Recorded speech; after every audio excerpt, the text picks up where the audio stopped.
اب تک امام الانس و جان تھے، اب یہاں پر امام الملائکہ بھی ہو گئے، فرشتوں کی امامت بھی آپ کو حاصل ہو گئی، سب کی امامت آپ کو مل گئی۔ عزیزان گرامی، بہت سے واقعات درمیان میں ہیں، ایک واقعہ میں جو ہمیشہ ذکر کرتا ہوں وہ کر دوں۔ جب ساتویں آسمان پر پہنچے تو وہاں پر دیکھتے ہیں کہ فرشتوں کی جھرمٹ میں حضور پاک کھڑے، ایک نہیں دو نہیں 70,000 فرشتے، سب کے ہاتھوں میں نورانی قندیلیں، سب کے سب قندیل لے کے کھڑے، پہلے فرشتے نورانی، ان کے ہاتھ میں نور کی قندیلیں، وہاں پر ساتوں آسمان حضور پاک علیہ السلام موجود، عرش معلیٰ کے نیچے سدرۃ المنتہا، کتنا نور، کتنی روشنی، ایک اس میں اتنی طاقت ہے تو وہاں پر کتنی نورانیت ہوگی، کتنا نور، کتنی روشنی وہاں پر ہوگی۔ حضرت جبرائیل سے کہا گیا، حضرت محدث دکر نے حضرت عثمان غنی کے حوالے سے نقل فرمایا ساتوں آسمان اوپر اللہ نے جبرائیل سے سوال کیا، پوچھا جبرائیل کہ اتنے فرشتے کیوں ہیں؟ فرمایا اے اللہ تو نے دعوت کے طور پہ بھیجا ہے۔ کہا کہ ان کے ہاتھوں میں کیا ہے؟ کہا کہ 70,000 نورانی قندیلیں ہیں۔ فرمایا تمہارے درمیان میں کون ہے؟ کہا کہ محمد رسول اللہ ہے۔ فرمایا جبرائیل ایک بات بتا دوں، یہ میرے محبوب میرے حبیب ہے، یہ میرے حبیب ہے، تم نے 70,000 نورانی قندیلیں رکھی ہیں، میں میرے حبیب کے چہرے پر بھی 70,000 پردے ڈال رکھا ہوں، میں اپنے حبیب کے چہرے پر 70,000 پردے ڈال رکھا ہوں، اگر نمونے کے طور پر چاہو تو دیکھو۔ حضرت عثمان غنی فرماتے ہیں ایک پردہ وہاں پر اللہ نے ہٹایا، ساتوں آسمان نیچے، میں زمین پر سو رہا تھا، آنکھ پر ایسی روشنی پڑی، میں گھبرا کے اٹھ گیا، کیا قیامت تو نہیں آ گئی کہ رات کے درمیان میں سورج نکل گیا؟ میں گھبرا کر اٹھ گیا، آواز آئی عثمان سو جا، یہ کچھ اور نہیں ہے، میرے حبیب کا نور ہے۔ سبحان اللہ۔ جس دکر نے معراج نام میں یہ واقعہ نقل فرمایا، ایک پردہ ہٹانا تھا، اتنی نورانی محفل میں، پھر 70,000 نورانی قندیلیں فرشتوں کے درمیان، ایک پردہ ہٹنے پر سب ماند پڑ گیا۔ سوچو 70,000 کے پیچھے کیا ہوگا۔ سبحان اللہ۔ سب سے اولا و اعلیٰ ہمارا نبی، سب سے اولا و اعلیٰ ہمارا نبی، سب سے اولا و اعلیٰ ہمارا نبی، تو عالم کا دولہا ہمارا نبی۔ خلق سے اولیاء، اولیاء سے رسول، خلق سے اولیاء یعنی ولی، خلق سے اولیاء، اولیاء سے رسول، اور رسولوں میں سب سے اعلیٰ ہمارا نبی۔ عزیزان گرامی قدر، حضور پاک علیہ السلام کی نورانیت کا اگر ہم تذکرہ کرنے بیٹھ جائیں تو کئی روایتیں ہمارے پاس موجود ہیں، لیکن یہاں پر اتفاق کرتے ہوئے ہم آگے بڑھیں گے۔ حضور پاک علیہ السلام آگے بڑھے، سدرۃ المنتہا سے آگے بڑھے، اس کے بعد یہاں پر حضرت جبرائیل جو تمام فرشتوں کے سردار، جن کا حجرہ سدرۃ المنتہا سے لگا ہوا، اور جن کے حجرے کی چھت اللہ کا عرش معلیٰ، نہیں سمجھے، جن کے حجرے کی چھت اللہ کے عرش معلیٰ کی زمین ہے، جس کے اوپر اللہ کی کرسی ہے، جہاں سے جنت و دوزخ کے دروازے کھلنے لگ گئے۔ عزیزان گرامی، یہ جبرائیل کہتے ہیں رسول کریم کو اب یہاں پر میری قوت ختم، میری طاقت ختم ہے، زمین سے آسمانوں تک پہنچا دیا، اب یہاں سے آگے آپ کا راستہ۔ قرآن مجید کہہ رہا ہے وَالنَّجْمِ إِذَا هَوَىٰ مَا ضَلَّ صَاحِبُكُمْ وَمَا غَوَىٰ۔ حضرت موسیٰ علیہ السلام نے کہا کہ مالک میں تجھے دیکھنا چاہوں گا، 40 دن روزہ رکھے، کتنے؟ 40 دن مسلسل روزہ رکھے، نیا لباس پہنے، سرما لگائے، تیار ہو گئے، ہونے کے بعد حضرت جبرائیل کو، حضرت موسیٰ کو کہا گیا تم براہ راست تو نہیں دیکھ سکتے، ایک کام کرنا، طور کو دیکھ لینا۔ اس کو دیکھنا، وہ ہے طور، پہاڑ کو دیکھ لینا، افریقہ میں موجود ہے۔ جب وہاں پر گئے اور طور کو دیکھنے لگے، اللہ سبحانہ و تعالیٰ نے اپنی نور کی ایک جھلک، صرف ایک کیپچر، روشنی مکمل نہیں، ایک جھلک، ایک تجلی نور کی صرف طور پر ڈالی۔ قرآن کے اندر فخر موسیٰ صاحبہ، حضرت موسیٰ جب دیکھے تو جب وہ پہاڑ پر گری تو پہاڑ ریزہ ہونے لگا، گھبراہٹ کے مارے بے ہوش ہو کے گر گئے۔ قرآن کہہ رہا ہے کوئی حدیث نہیں، فخر موسیٰ صاحبہ، بے ہوش ہو گئے، بے ہوش ہو کے گر پڑے۔ حضرت موسیٰ علیہ السلام کی آنکھوں میں تاب نہیں، بے ہوش ہو کے گر گئے، صرف تجلی کی ایک نظر کو دیکھ کر۔ اب قرآن کیا کہہ رہا ہے؟ اٹھاؤ قرآن مجید کو پڑھو، وَالنَّجْمِ إِذَا هَوَىٰ، قسم ستاروں کی، مَا ضَلَّ صَاحِبُكُمْ وَمَا غَوَىٰ، نہ تمہارے صاحب، صاحب سے مراد رسول کریم، تمہارے سردار، تمہارے آقا، آقا کہنا گناہ نہیں ہے، آقا کہنا سید کے معنی میں، تمہارے آقا، تمہارے سردار سیدنا محمد رسول اللہ نہ گمراہ ہوئے نہ راستے سے ہٹے۔ وما ينطق عن الهوى، وہ اپنی جانب سے کچھ نہیں بولتے. تم سمجھتے ہیں کہ اپنی جانب سے کہتے نہیں، یہ وہی کہتے ہیں جو ہم ان کی طرف وہی کرتے ہیں. وما ينطق عن الهوى ان هو الا وحی یوحی، وہی بولتے ہیں جو ہم نے ان کی طرف بھیجا. اس کے بعد کہا ما کذب الفؤاد ما رأى، جو آنکھوں نے دیکھا دل نے نہیں جھٹلایا. آنکھوں نے جو دیکھا دل نے نہیں جھٹلایا. افتمارونہ علی ما یری، ایسے دیکھے جیسے مسلسل دیکھتے آ رہے ہیں. ایسے دیکھے بولو بھائی، مسلسل دیکھتے آ رہے ہیں. آنکھوں میں کتنی تاب و طاقت اللہ نے پیدا کی. افتمارونہ علی ما یری ولقد رآہ نزلۃ اخری، پھر ایسے نہیں ایسا پلٹ کے دیکھتے گئے دوبارہ، ایسا نہیں ہوا کہ آنکھ بڑھ کے اور بے ہوش ہو کے گر گئے. پھر فرمایا ما زاغ البصر وما طغى، اتنی قوت سے دیکھنے لگے کہ آپ نے اپنی پلکوں کو بھی نہیں مارا. سبحان اللہ. عزیزان گرامی، رسول کریم کے فضائل ہیں کہ اللہ نے آپ کے آنکھوں میں یہ قوت برداشت دی. اور یہ گزشتہ بھی میں نے کہا تھا کہ جب پلٹ کر واپس آئے تو حضرت موسیٰ مزے لینے لگ گئے تھے. نہیں، الغرض وہاں پر کیا ہوا؟ ان ہوا الا وحی یوحی. مفسرین نے یہ باتوں کو لکھا ہے، مفسرین نے یہ باتوں کو لکھا ہے، بڑی تفصیل سے لکھا. ہم نے تو اختصاراً ذکر کیا. ان ہوا الا وحی یوحی ما کذب الفؤاد ما رأى افتمارونہ علی ما یری ولقد رآہ نزلۃ اخری. اس کے بعد بات کہاں تک آئی؟ جب رسول کریم علیہ السلام قریب گئے تو فرمایا خذنی، اور قریب آ جاؤ. عزیزان گرامی، یہاں پر ایک بات میں آپ کے سامنے رکھ دوں کہ عرب کے پاس ایک محاورہ ہے. جیسا ہمارے پاس اردو محاورات ہیں، ہمارے پاس اردو محاورات ہیں، وہ اردو دار سمجھتے ہیں. عربی محاورات عربی دار سمجھتے ہیں، اور قرآن عربی میں نازل ہوا. نہیں، قاب قوسین او ادنا، قرآن مجید نے کہا قاب قوسین او ادنا. حضور اتنا قریب ہو گئے کہ قاب قوسین ہو گئے. کیا کہا؟ قاب قوسین. جب جنگ ہوا کرتی اور جب دونوں میں صلح ہو جاتی تو جو تیر کمان ہوتا اس میں جس میں تیر رکھ کے مارا جاتا، جو سوراخ جو ہول ہوتا، یہ دو تیروں کو پلٹا کر اس طریقے سے لگاتے کہ ان کے اندر صلح ہو گئی. اسے کہتے ہیں قاب قوسین. نہیں سمجھے؟ نہیں سمجھے؟ جب دو میں صلح ہو جائے، دونوں میں صلح ہو جائے تو کیا کرتے؟ دونوں تیر کو لے کر، دونوں تیر کمان کو لے کر ان دونوں کو پلٹا کر اس طریقے سے ملاتے کہ اس کا ہول اور اس کا دونوں ایسا مل جاتا کہ کسی کو کوئی شکار نہیں بناتا. اتنا ہی سے کہتے ہیں قاب قوسین. تو مفسرین لکھتے ہیں اتنا قریب ہو گئے کہ قاب قوسین او ادنا فاوحى الى عبده ما اوحى. اب جب قاب قوسین دو کمان کی طرح ہو گئے تو اب وہی بات ہوئی جو وہی بندہ جانتا ہے، کوئی اور نہیں جانتا.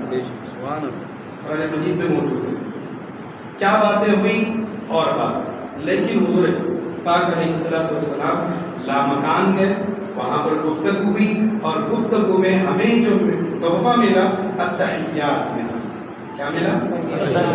التحیات للہ والصلوات والطیبات. حضور کی زبانی، حضور کے الفاظ ہے کہ تمام تحفے تحائف، تمام عبادتیں، تمام پاکیاں اس اللہ پروردگار کے لیے.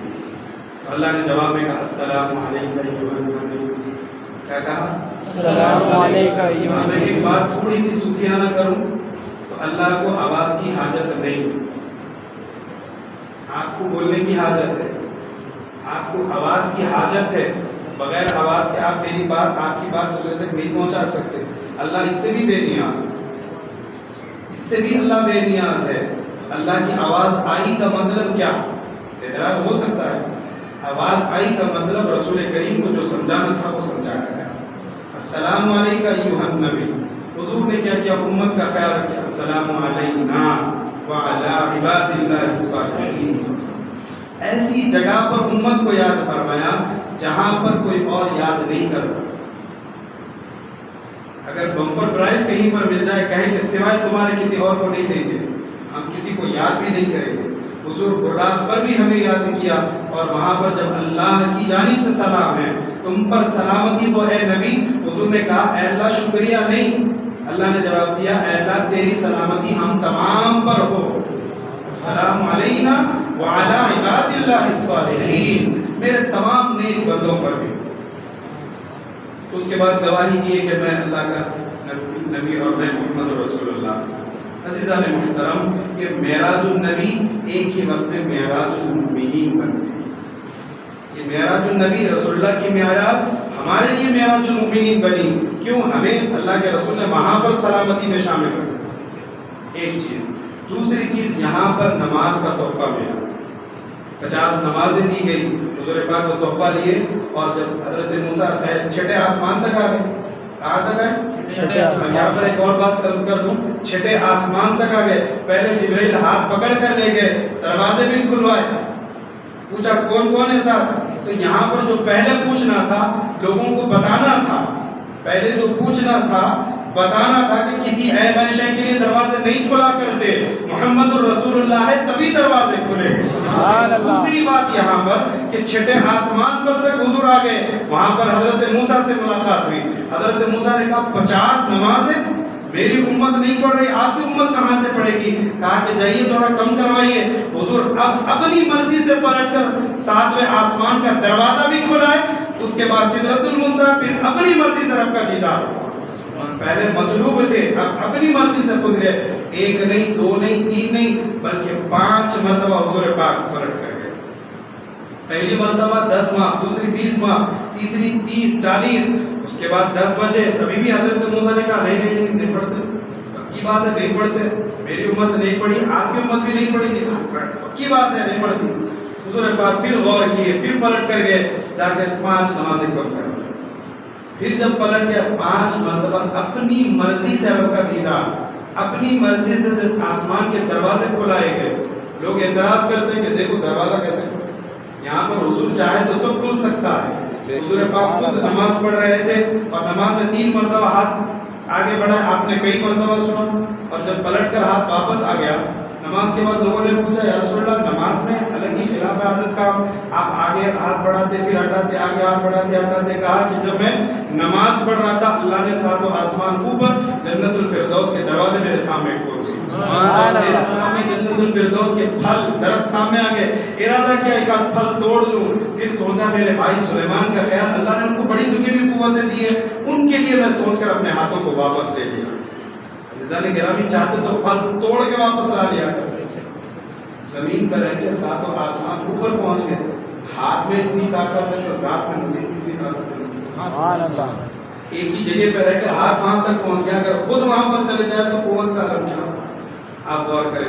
اب یہاں پر برزخی احوال میں آج ذکر کرنا نہیں چاہتا. کیوں؟ اس لیے کہ یہ معراج کی رات حضور کے لیے خوشی کی رات ہے. ہم بھی خوشی منائیں کہ ہمارے نبی کو اللہ نے معراج عطا فرمایا. اور یہاں پر ایک اور بات عرض کر دوں، ایک معراج تو بہانہ تھا رسول کا، معراج تو ایک بہانہ تھا رسول کا. یہاں پر معراج براق کی ہو گئی، یہاں پر معراج فرشتوں کی ہو گئی، یہاں پر معراج انبیاء کرام کی ہو گئی، یہاں پر معراج تمام فرشتوں کی جو ابتدا میں کھڑے ہو گئے ان کی ہو گئی. البتہ یہاں تک بتایا گیا 7 آسمان اوپر جنت کے اندر جو حوران بہشت ہے ان کی بھی معراج ہو گئی کہ رسول کریم کو انہوں نے دیکھ لیا. سبحان اللہ. اتنی نہیں بلکہ زمین کہتی تھی ہمیشہ اکڑ اکڑ کر کہ دیکھ آسمان تو بنا کسی ستون کے ہوگا لیکن مجھ میں محمد الرسول اللہ ہے. سبحان اللہ. تجھ میں کیا چیز ہے؟ تجھ میں تو سوائے اکڑ کے کچھ نہیں. محدث دکن حکمت لکھتے ہیں آسمانوں کی طرف لے جایا گیا اس لیے بھی تاکہ یہ جو آسمان بنا کسی ستون کے اللہ کے حکم سے کھڑا ہوا ہے اسے بھی رسول کریم کی معراج کا مقصد حاصل ہو جائے. سبحان اللہ. کئی حکمتیں ہیں، مزید اور ذکر کروں تو بہت ساری ہے. آپ پڑھتے رہیے. معراج نامہ لے خریدے پڑھے. پڑھنے کا ذوق جب ہوگا تو انسان میں تحقیق کی عادت ہوگی. کوئی بھی بات جیسے سن لے ماننے کی صلاحیت نہیں، سننے کے بعد انسان پڑھتا ہے، مطالعہ کرتا ہے تو اس کے اندر یہ عادت پیدا ہوگی. تو آپ لوگ پڑھے سیرت النبی، کم از کم پیارے نبی کے احوال کو پڑھے، آپ کی سیرت کو پڑھے تاکہ ہماری آنے والی نئی نسل کو بہترین سانچہ پیش کر سکے. کریں گے انشاءاللہ. رحیم صلی اللہ علیہ وسلم جنت کا دیدار ہوا، دوزخ کا دیدار ہوا. اس کے بعد پلٹ کے جب واپس آئے زمین پر آئے تو زنجیر بھی ہل رہی تھی. آپ نے سنا بستر چونکا تم گرم تھا. لمحے بھر میں آسمانوں کا بھی سفر ہوا اور پلٹ کر دوبارہ اپنے بستر پر بھی آ گئے.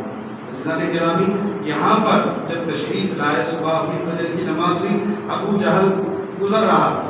حضور بیٹھے تھے. ابو جہل نے کہا کیا بات ہے؟ پوچھا. حضور نے کہا کہ رات اور رات میں نے آسمانوں اور زمین کا پورا سفر کیا. کچھ ہی وقت میں نے جنت و دوزخ کو دیکھ لیا، رب ذوالجلال کا بھی دیدار کیا۔ ابو جہل پریشان ہو گیا اور حضرت صدیق اکبر کی بارگاہ میں گیا اور جا کے کہنے لگا کہ دیکھو تمہارے نبی تمہارے دوست محمد صلی اللہ علیہ وسلم عجیب سی بات کرتے، عجیب سی بات کرتے۔ رات کے کچھ ہی حصے میں مسجد حرام سے مسجد اقصی بھی گئے، وہاں پہ نماز پڑھی، پھر آسمان ہو گئے، جنت دوزخ دیکھا، پورے معاملات کر کے واپس۔ صدیق اکبر نے کیا کیا؟ ان کا نام تھا ابو ابتر عثمان، حضرت عبداللہ بن قحافہ کا نام۔ حضرت ابو بکر کا نام کیا ہے؟ حضرت ابو بکر کا نام کیا ہے؟ جی ہاں بولیے۔ عبداللہ نام ہے، کیا نام ہے؟ ابو بکر یہ ان کی کنیت ہے، ان کی کنیت، ان کا نام وہ نہیں ہے، مشہور ہو گیا ابو بکر سے، لیکن نام کیا ہے؟ حضرت عبداللہ نام ہے، قحافہ ان کے والد۔ یہ واحد شخصیت حضرت ابو بکر ہے جن کی 3 نسلوں میں صحابیت ہے، 3 باپ بھی صحابی، بیٹے بھی صحابی، پوتے بھی صحابی۔ حضرت ابو بکر کے والد صحابی، خود ابو بکر صحابی، پھر ان کے بیٹے حضرت عبد الرحمن وہ بھی صحابی، کسی اور کو یہ ساتھ حاصل نہیں ہوئی۔ الغرض حضرت ابو بکر جب سنے تو کہا کہ یہ زبانی حضور کی ہے، محمد رسول اللہ کی، کہا کہ اگر زبانی رسول کی ہے تو میں ماننے کے لیے تیار ہوں۔ یہاں پر جب حضرت ابو بکر نے اس بات کا اقرار کیا کہ میں ماننے تیار ہوں، تو آسمانوں سے آپ کے لیے لقب آیا صدیق، سب سے بڑا سچا۔ اس وقت آپ کو صدیق کا لقب دیا گیا، اس سے پہلے ابو بکر کو صدیق کہا نہیں جاتا، اب دیا گیا صدیق۔ اب یہاں پر ایک اور سوال، حضرت ابو بکر سنتے ہی کیسے مان لی؟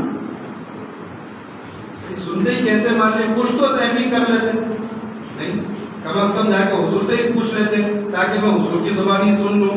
فرمایا حضرت ابو بکر نے اس لیے کہا کہ کیونکہ رسول کریم علیہ الصلوۃ والسلام بنا دیکھے کہہ رہے تھے اللہ ایک ہے۔ کیا کہہ رہے تھے؟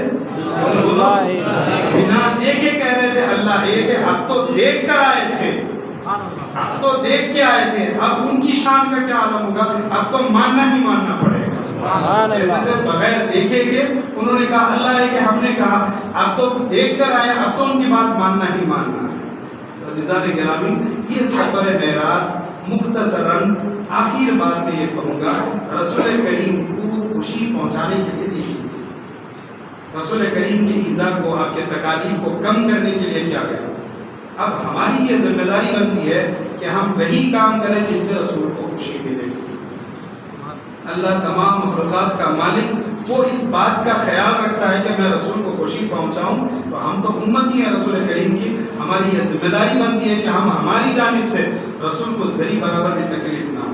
مجھے بڑی تکلیف ہوتی ہے کہ اگر کہیں پر سلام ہو اور پیچھے لوگ منمانی کر کے بیٹھے رہے، بڑی تکلیف ہوتی ہے۔ آپ پوچھیں گے وہ گئی کوئی فرض واجب چیز تو نہیں ہے، کھڑے ہونا تو ہونا کوئی لازمی چیز نہیں ہے، عذر ہے تو معاف ہے، عذر ہے تو نماز بھی معاف ہے، عذر ہے تو نماز بھی معاف ہے، بیٹھے بیٹھے پڑھو، لیٹے پڑھو، جیسے چاہے پڑھو، اگر تکلیف ہے تو۔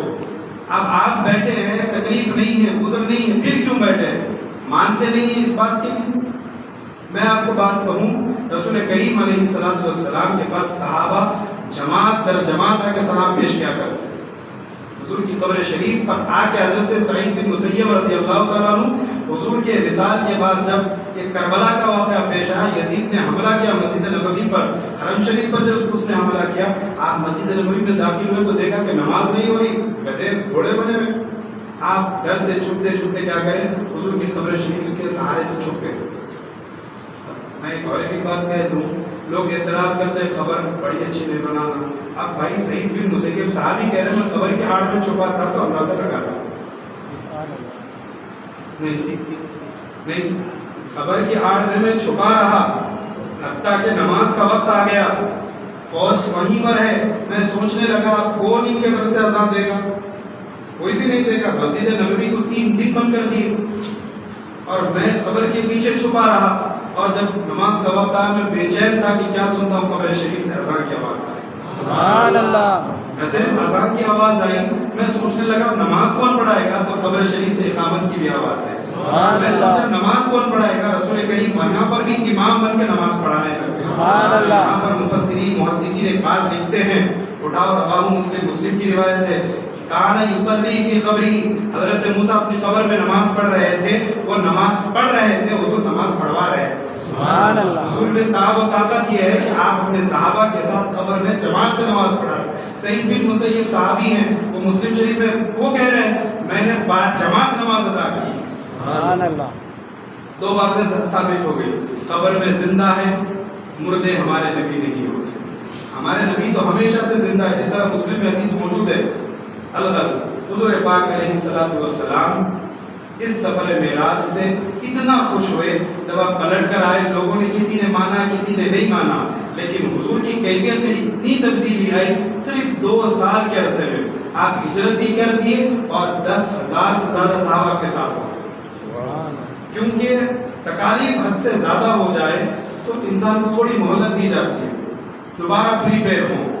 یہاں پر معراج کے ذریعے سے حضور کو دوبارہ پھر سے مستعد کیا گیا، پھر سے تیاری دی گئی، حضور دوبارہ تیار ہو تو اب مدینے کی طرف بھیجایا گیا۔ اب تک مکے میں تھے، اب یہاں پر معراج کے بعد مدینہ بھیجایا گیا اور یہاں پر نماز ہم پر فرض ہو گئی۔ حضور پاک علیہ الصلوۃ والسلام 5 نمازیں لے کر آئے۔ اللہ کا وعدہ ہے لا تبدیل لکلمات اللہ، اللہ کا کوئی حکم بدلتا نہیں۔ 50 نمازیں ہم نے رکھی تھی، ہاں تم 5 پڑھو، ہم 50 کا ہی ثواب دیں۔ اب اگر میرا بھائی کوئی ایک نماز چھوڑ لے تو وہ یہ نہ کہے میں عشاء کی ایک نماز چھوڑا، وہ کہے کہ میں 10 عشاء کی نمازوں کو چھوڑا۔ یہ بات ذہن میں رکھ لے۔